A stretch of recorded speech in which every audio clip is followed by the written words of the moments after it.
शेखर जी, जिस तरह से आपने अपना वेट कम किया है, मुझे लग रहा है आपने कपालभाति, अनुलोम विलोम, चक्रासन, मयूरासन, शीर्षासन सब एक साथ कर डाला। अब शेखर जी, आपसे मेरा निवेदन ये है कि ये कार्यक्रम अब यहीं समाप्त कर दें, वरना एक दिन गायब हो जाओगे आप। मैं शेखर जी से आज मिला सुबह, तो मैंने इनसे कहा ये आप क्या कर रहे हो? ये बोले मेंटेन कर रहा हूँ। मैंने कहा मेंटेन आप कर रहे हो? मेंटेन तो हमारे सिद्धू जी कर रहे हैं।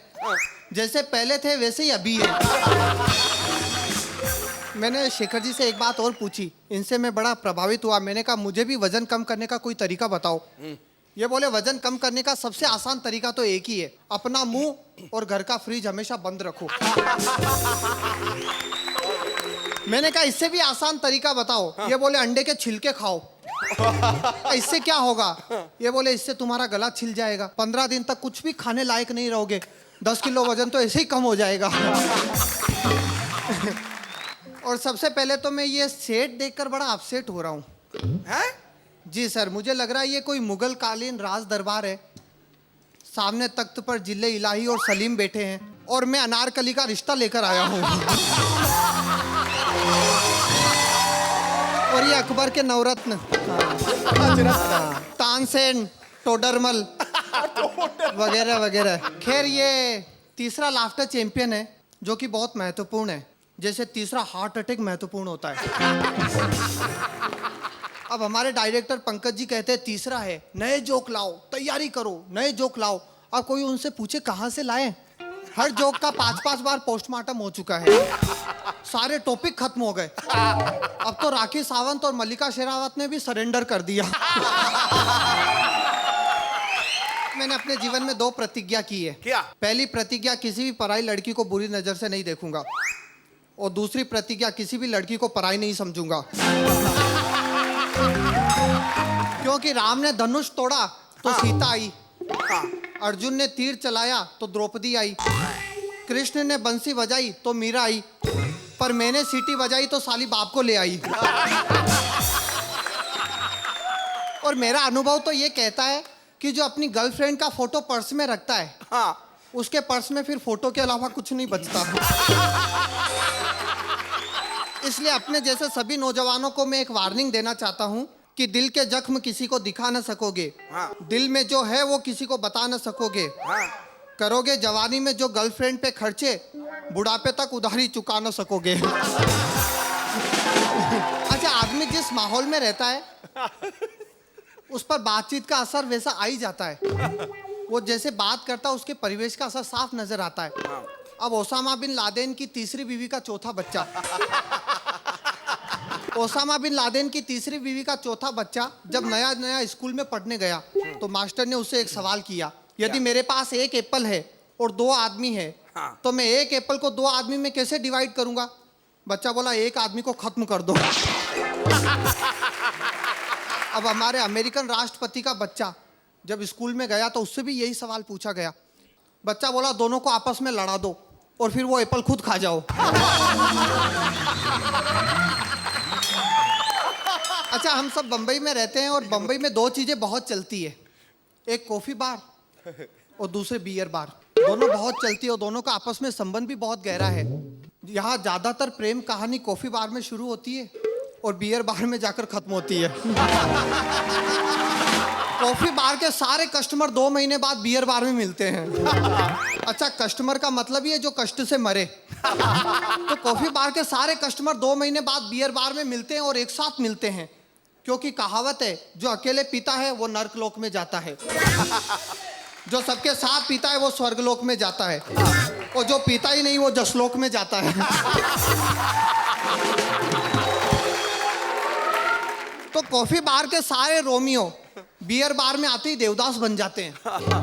और आजकल के देवदास की बात ही बिल्कुल अलग है, न चंद्रमुखी न पारो, बस जो लड़की मिले उसी को लाइन मारो।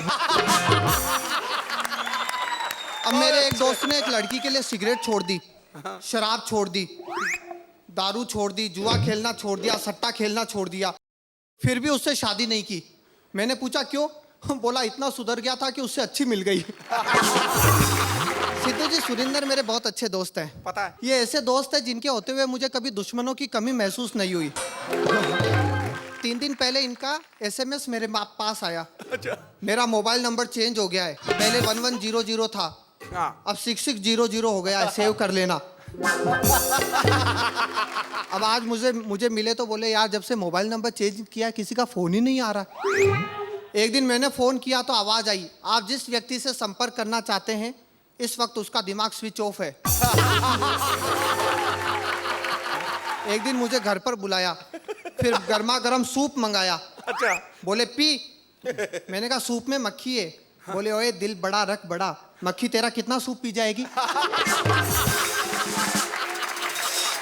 लेकिन सिद्धू जी, शेखर जी, मैं कहता हूं कि ये मेरे बहुत अच्छे और सच्चे दोस्त हैं। और एक अच्छे और सच्चे दोस्त की डेफिनेशन क्या होती है सर? एक अच्छा और सच्चा दोस्त वो है जो आपकी आंखों में पहला आंसू देख लेता है, दूसरा आंसू पकड़ लेता है, तीसरा आंसू रोक लेता है, लेकिन जैसे ही चौथा आंसू आए तुरंत एक थप्पड़ मारता और कहता चल नौटंकी बंद कर। हमारे बिल्लू बकरा को तो भूले नहीं होंगे। जैसे यहाँ पर एक प्रोग्राम चलता है कॉफी विद करण, हमारे पंजाब में प्रोग्राम शुरू हुआ लस्सी विद लक्ष्मण। और उसका पहला गेस्ट पंजाबी फिल्मों का हीरो। हम आपका स्वागत करते हैं लस्सी विद लक्ष्मण में। आपका नाम? बिल्लू बकरा। अच्छा, वेरी गुड। बिल्लू तो आपका नाम हुआ, ये बकरा क्या हुआ? सवाल ही गलत है। बकरा हमारा नाम है, ये पूछो बिल्लू क्या हुआ। अच्छा, ठीक है। आप ये बताइए कि फिर बिल्लू क्या हुआ? ओए ये तो हमारी माँ को भी नहीं पता। बिल्लू बकरा जी, आप वैसे इतनी पंजाबी फिल्में करते हैं, आप कोई इंग्लिश फिल्म क्यों नहीं करते? ओए हम गंदी फिल्में नहीं करते। बिल्लू बकरा जी, अब सारी फिल्में गंदी थोड़ा होती हैं, कितनी अच्छी फिल्में बनती हैं। टाइटैनिक देखो कितनी अच्छी थी। ओए वो तो एन टाइम पे उनका जहाज डूब गया, वरना गंदा काम तो उन्होंने भी करना ही था।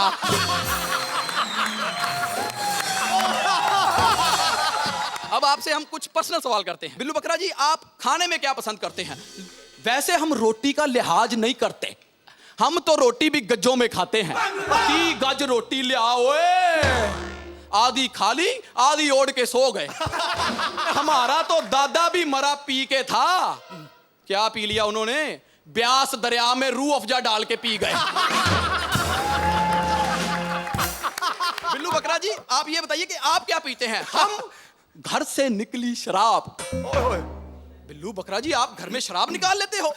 शराब हम घर से बाप निकाल देते हैं। वो तो ठीक है बिल्लू बकरा जी, लेकिन ये बताइए कि जब आप फिल्मों में विलन को बहुत मारते हैं, मान लीजिए कि आपकी रियल लाइफ में आपकी बहन को जग्गा डाकू, ओए जग्गा डाकू हमारी बहन को नहीं उठा सकता, वो तो पूरे 125 किलो है। मान लीजिए कि वो ठेले में उठा के ले गया, तो आप क्या करेंगे? मैं उसके अड्डे पे जाऊंगा और कहूंगा जग्गिया हमारी बहन हमारे हवाले कर दे, नहीं ता माता रानी तुझे अपने आप पाप लगाएगी।